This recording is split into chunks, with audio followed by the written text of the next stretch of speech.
Hey hello friends, இந்த வீடியோவில் react ஹூக்ஸில் இருக்கிற ஒன் ஆஃப் த ஹூக்கான useMemo பற்றி பார்க்க போகிறோம். ஸோ இந்த வீடியோவை பார்த்து முடிக்கும்போது useMemoனா என்ன, அதை நீங்கள் எப்படி யூஸ் பண்ணலாம், ரியல் டைம் ப்ராஜெக்டில் எப்படி யூட்டிலைஸ் பண்ண முடியும், ஸோ இந்த மாதிரி எல்லா விஷயத்தையும் நீங்கள் கற்றுக்க போகிறீங்க. ஸோ இந்த மாதிரி உங்களுக்கு நிறைய வீடியோஸ் வேணும் அப்படின்னா இந்த வீடியோக்கு ஒரு லைக் கொடுத்துட்டு சேனலை சப்ஸ்கிரைப் பண்ணிடுங்க. இப்போ நம்ம useMemo பற்றி பார்க்கலாம். ஸோ கம்ப்யூட்டர் சயின்ஸில் பேசிக்கான ஒரு கான்செப்ட் என்ன அப்படின்னா மெமோரைசேஷன் அப்படின்னு சொல்லுவாங்க. ஸோ useMemo என்ன பண்ணும் அப்படின்னா ஒரு ஃபங்க்ஷனை மெமோரைஸ் பண்ணுறதுக்கு யூஸ் பண்ணுவோம். ஓகேங்களா? ஸோ மெமோரைசேஷன் அப்படிங்கிறது எல்லா ஃபங்க்ஷனுக்கும் பண்ணிட முடியாது, அதை பியூர் ஃபங்க்ஷனுக்கு மட்டும்தான் பண்ண முடியும். அதாவது ஒரு பியூர் ஃபங்க்ஷனை மட்டும்தான் நம்ம மெமோரைஸ் பண்ண முடியும். ஸோ பியூர் ஃபங்க்ஷன்னா என்ன அப்படின்றத ஃபஸ்ட்டு பார்த்துடலாம். ஸோ இங்கே ஒரு ஃபங்க்ஷன் எழுதியிருக்கேன், ஸ்கொயர் ரூட் அப்படிங்கிறது. இப்போ நான் இதிலேருந்து என் ஸ்கொயரை ரிட்டர்ன் பண்ணணும். அதாவது 2 அப்படின்னு பாஸ் பண்ணேன் அப்படின்னா அது 4 அப்படின்னு ரிட்டர்ன் பண்ணும். இப்போ இதை ரன் பண்ணுறேன். இப்போ இது 4 அப்படின்னு ரிட்டர்ன் ஆகுது. இப்போ நான் மல்டிபிள் டைம்ஸ் கால் பண்ணியிருக்கேன். இதை கிளியர் பண்ணிவிட்டு ரன் பண்ணும்போது 4 அப்படின்னு வந்திருக்கு. அப்போது ஒரு பியூர் ஃபங்க்ஷன் அப்படின்றது 2 பாயிண்ட் வச்சு சொல்லியிருக்காங்க. ஃபஸ்ட்டு ஒரு இன்புட் நம்ம கொடுக்குறோம் அப்படின்னா அதோட அவுட்புட் இந்த இன்புட்டுக்கு ஏற்ற மாதிரி சேமாக இருக்கும், எப்போவுமே மாறாது. எக்ஸாம்பிளுக்கு இங்கே நான் 2 அப்படிங்கிறத பாஸ் பண்ணியிருக்கேன்.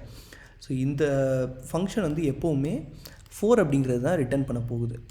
இப்போ 2ன்னு பாஸ் பண்ணும்போது ஒரு தடவை 5 அப்படின்னு ரிட்டர்ன் பண்ணிவிட்டு இன்னொரு தடவை 4 அப்படின்னு ரிட்டர்ன் பண்ணாது. ஸோ இந்த மாதிரி இருந்தால் இது ஒரு பியூர் ஃபங்க்ஷன். அண்ட் அது மட்டும் இல்லாமல் இந்த ஃபங்க்ஷன் சைடு எஃபெக்ட் க்ரியேட் பண்ணாது.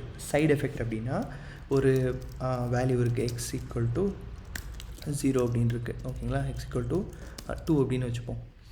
ஸோ இதை x = x × n அப்படின்னு நான் பண்ணுறேன். ஸோ இப்போ இது என்ன பண்ணுது அப்படின்னா இந்த ஃபங்க்ஷன் எக்ஸிக்யூட் ஆகும்போது இது வேறு ஸ்கோப்பில் இருக்கிற ஒரு வேல்யூவை மாடிஃபை பண்ணுது. ஓகேங்களா? ஸோ இதை சைடு எஃபெக்ட் அப்படின்னு சொல்லுவோம். ஸோ இந்த ஃபங்க்ஷன் ஒரு சைடு எஃபெக்ட் ஃபங்க்ஷன். ஸோ இந்த மாதிரி ஃபங்க்ஷனை நம்ம மெமோரைஸ் பண்ண முடியாது.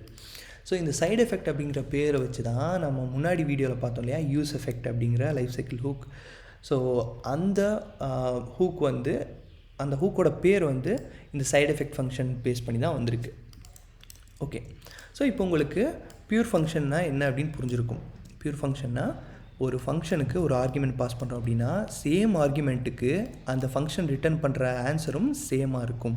இதுதான் ஒரு பியூர் ஃபங்க்ஷன். ஓகே, இப்போது இந்த கோடு பார்ப்போம். ஸோ இந்த கோடில் நம்ம ஒரு பட்டன் வச்சுருக்கோம். இந்த கவுண்ட் அப்படிங்கிறது கிளிக் பண்ணும்போது இன்க்ரிமெண்ட் ஆகும். ஸோ இதுதான் இந்த காம்பனன்ட் பண்ணுறது. சிம்பிள்.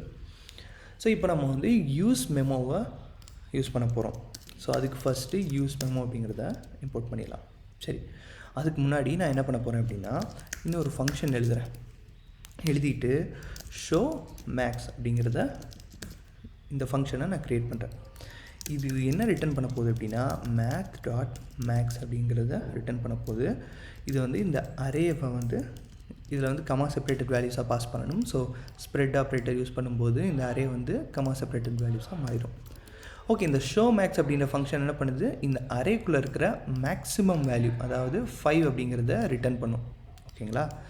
ஓகே, இப்போது இது ஒரு பியூர் ஃபங்க்ஷன். ஏன் அப்படின்னா இந்த அரே நம்ம சேஞ்ச் பண்ணலை அப்படின்னா எப்போவுமே இந்த அரேவை சேஞ்ச் பண்ணலை அப்படின்னா எப்போவுமே இந்த மேக்ஸ் 5ஆக தான் இருக்க போகுது. கரெக்டுங்களா? ஸோ இப்போ இந்த அரேவை நான் சேஞ்ச் பண்ணுறேன் அப்படின்னா இப்போது இதோட மேக்ஸிமம் வேல்யூ மாறும். ஓகேங்களா? அப்போது இந்த மாதிரி சில ஃபங்க்ஷன் இருந்தால் நீங்கள் மெமோரைஸ் பண்ண முடியும். சரி, ஃபஸ்ட்டு நம்ம இதை எக்ஸிக்யூட் பண்ணலாம்.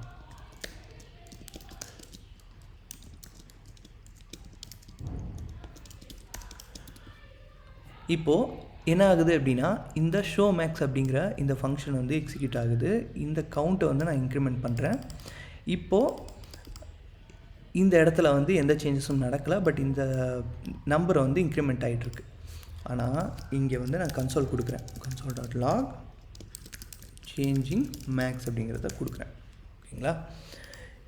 இப்போது ஃபஸ்ட் டைம் சேஞ்சிங் மேக்ஸ் அப்படிங்கிறது எக்ஸிக்யூட் ஆகிருக்கு. அண்ட் இப்போ இதை நான் இன்க்ரிமெண்ட் பண்ணும்போது ஒவ்வொரு டைம் இன்க்ரிமெண்ட் பண்ணும்போது இந்த சேஞ்சிங் மேக்ஸ் அப்படிங்கிறதும் வந்துக்கிட்டே இருக்குது. அதாவது ஒவ்வொரு டைமும் இந்த அரேக்குள்ளே இருக்கிற மேக்ஸிமம் வேல்யூ வந்து கால்குலேட் ஆகிட்டே இருக்குது அப்படின்னு அர்த்தம். பட் நம்ம வந்து இந்த அரேவை சேஞ்ச் பண்ணல, சேம் அரே தான் இருக்குது.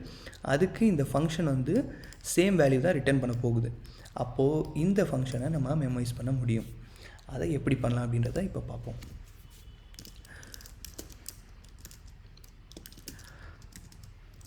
useMemo அப்படிங்கிறத நம்ம யூஸ் பண்ணுவோம். இதுக்குள்ளே ஒரு கால்பேக் ஃபங்க்ஷன் இருக்கும். இந்த கால்பேக் ஃபங்க்ஷனில் வந்து நம்ம இன்னொரு ஃபங்க்ஷனை ரிட்டர்ன் பண்ணுவோம். அதுதான் இந்த showMax அப்படிங்கிறது. ஓகேங்களா?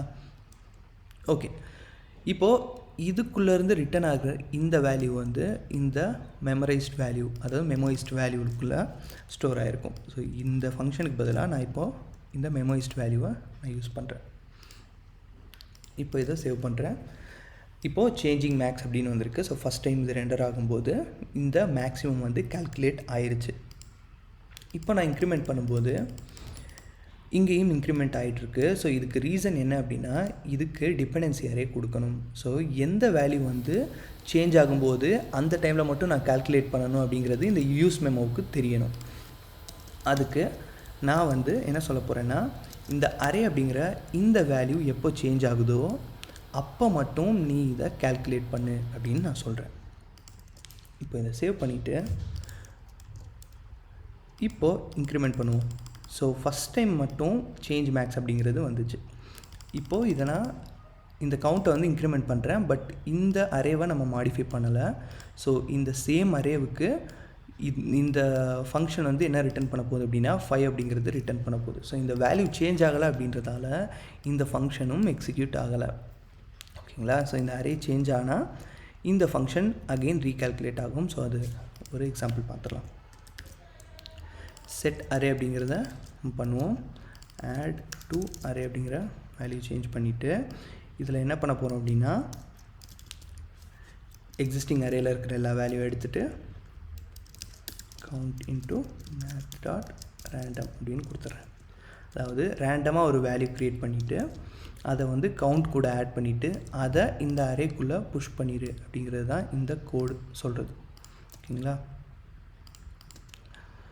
ஸோ அரேக்குள்ளே இருக்கிற எக்ஸிஸ்டிங் வேல்யூவெல்லாம் எடுத்துகிட்டு இந்த கவுண்ட் கூட ரேண்டம் வேல்யூவை ஆட் பண்ணு அப்படின்னு சொல்கிறேன். ஸோ math.random அப்படிங்கிறது டெசிமலில் வரும். ஸோ இதை ரவுண்ட் ஆஃப் பண்ணிடுவோம்.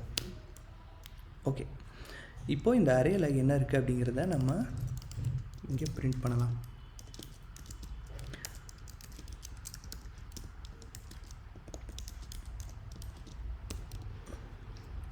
ஓகே, ஸோ ஃபஸ்ட்டு 1 2 3 4 5 அப்படிங்கிறது இங்கே இருக்குது. இப்போ நான் இதை இன்க்ரிமெண்ட் பண்ணுறேன். இப்போ வந்துட்டு இன்க்ரிமெண்ட் பண்ணும்போது சேஞ்ச் மேக்ஸ் அப்படிங்கிறது ஓன்லி ஒன்ஸ் தான் எக்ஸிக்யூட் ஆகிருக்கு. ஏன்னா ஃபஸ்ட் டைம் வந்து இந்த காம்போனன்ட் ரெண்டர் ஆகும்போது அகைன் கிளிக் பண்ணிகிட்டே இருக்கிறேன், இங்கே ரெண்டர் ஆகலை. பட் நான் இந்த பட்டன் கிளிக் பண்ணும்போது இந்த அரேவோட லென்த் வந்து சேஞ்ச் ஆகிருக்கு இல்லையா? ஸோ இந்த அரே முன்னாடி இருந்த அரேவும் இப்போ இருந்த அரேவும் சேம் கிடையாது. அப்போது என்ன பண்ணோம் அப்படின்னா, இந்த useMemo அப்படிங்கிற ஃபங்க்ஷன் இந்த டிபெண்டன்சியை பேஸ் பண்ணி இந்த ஃபங்க்ஷனை அகெயின் ரீகால்குலேட் பண்ணும். அகெயின் இப்போ நான் இதை இன்க்ரிமெண்ட் பண்ணுறேன். இப்போ இந்த அரே சேஞ்ச் ஆகலை. ஸோ இங்கே வந்து சேஞ்ச் மேக்ஸும் எக்ஸிக்யூட் ஆகலை. இப்போது அரேவை நான் மாடிஃபை பண்ணும்போது இங்கேயும் இன்க்ரிமெண்ட் ஆகிட்டே இருக்குது. ஸோ இவ்வளோ தாங்க useMemo. ஸோ useMemo அப்படிங்கிறது ஒரு பியூர் ஃபங்க்ஷனுக்கு நம்ம யூஸ் பண்ணலாம். அண்ட் வந்து வேல்யூ சேஞ்ச் ஆச்சு அப்படின்னா அந்த ஃபங்க்ஷன் வந்து எக்ஸிக்யூட் ஆகும். ஸோ இதுதான் பேசிக் கான்செப்ட் useMemoவில். அண்ட் useMemo வந்து நம்ம தேவையில்லாமல் எல்லா இடத்துலையும் யூஸ் பண்ணக்கூடாது. ஸோ அதை க்ரியேட் பண்ணுறதால தேவையில்லாத மெமரி க்ரியேஷன் இருக்கும். ஸோ useMemoவை எங்கே யூஸ் பண்ணணுமோ அங்கே மட்டும் யூஸ் பண்ணுங்கள். மெயினாக பெரிய கால்குலேஷன்ஸ் இருக்குது. இப்போது வந்து ஒரு எக்ஸாம்பிள் ஒரு பெரிய ஃபார் லூப் இருக்குது. ஸோ இந்த மாதிரி ஒரு ஃபங்க்ஷன் இருக்குதுன்னு வைங்க. ஸோ இதுக்குள்ளே ரொம்ப பெரிய கால்குலேஷன் இருக்குது. இது தேவையில்லாமல் வந்து எக்ஸிக்யூட் ஆகிட்டே இருக்கும். ஒவ்வொரு டைமும் வந்து கிட்டத்தட்ட ஒரு 10 lakhs டைம் வந்துட்டு இது எக்ஸிக்யூட் ஆகிட்டே இருக்கும். ஓகேவா? ஸோ இந்த மாதிரி பெரிய ஃபங்க்ஷன் இருந்தால் மோஸ்ட்லி நீங்கள் மெமரைஸ் பண்ணலாம். ஓகே, ஸோ இந்த வீடியோ உங்களுக்கு ஹெல்ப்ஃபுல்லாக இருக்கும் அப்படின்னு நினைக்கிறேன்.